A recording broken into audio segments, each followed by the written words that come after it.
3 years hard labor for singing, North Korea's brutal criminal code revealed. North Korea's brutal criminal code has been revealed as Kim Jong-un's regime cracks down on offenses and punishes residents with years of hard labor and the threat of the death penalty.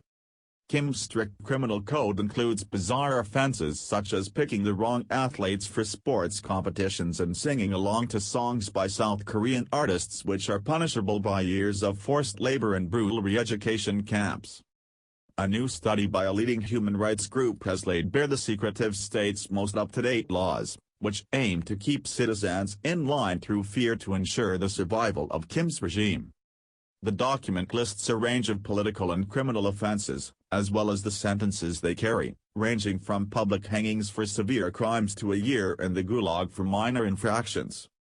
And according to extensive research carried out by the Committee for Human Rights in North Korea, HRNK, the code is loosely interpreted by Kim's regular and secret police services to imprison tens of thousands of citizens for crimes that are not really crimes.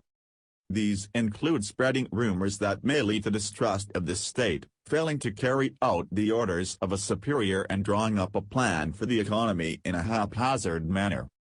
Other offenses include the possession of decadent propaganda from enemy nations, a charge typically used to prevent citizens listening to, reading or watching anything produced outside of North Korea.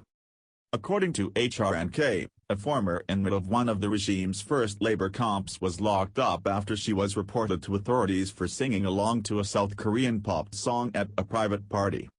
The maximum sentence for the offense is reformed through labor for up to 3 years. And Article 196 of the code makes it a crime to incorrectly select athletes for important competitions. In 2010, the coach of North Korea's World Cup squad returned home after failing to advance through the group stages and was reportedly sentenced to forced labor. The players were spared a trip to the gulag but subject to a public humiliation in front of hundreds of senior officials and accused of betraying Kim Jong-un, who at the time had not yet risen to the position of supreme leader. During the tournament, the hapless team were thrashed 7-0 by Portugal and lost 3-0 to the Ivory Coast. Though they put in a highly commendable performance against 5-time world champions Brazil, losing narrowly 2-1. Punishments set out in the code range from execution by firing squad, decapitation or hanging, sometimes in public, or life of hard labor for the most serious offenses. Less serious crimes carry anywhere between 15 and up to 1 year in the gulag. The majority of the crimes listed are punishable by up to a year of forced labor, which can in itself be a death sentence for some prisoners.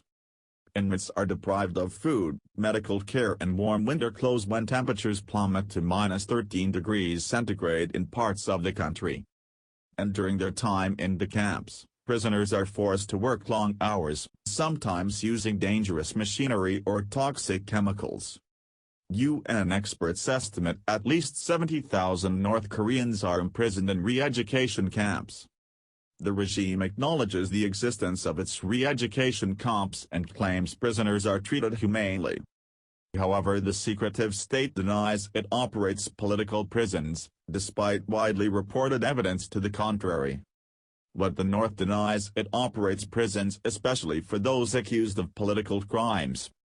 HRNK obtained the latest copy of the North Korean Criminal Code, which was revised in 2012, and translated it into English. The group included it in a report on the Hermit State's prison camps released on October 26.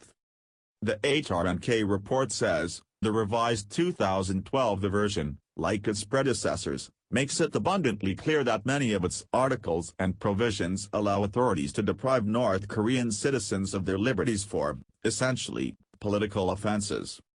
These articles are inconsistent with or are directly contrary to contemporary international human rights standards, including those set forth in the international human rights conventions that North Korea has acceded to or ratified.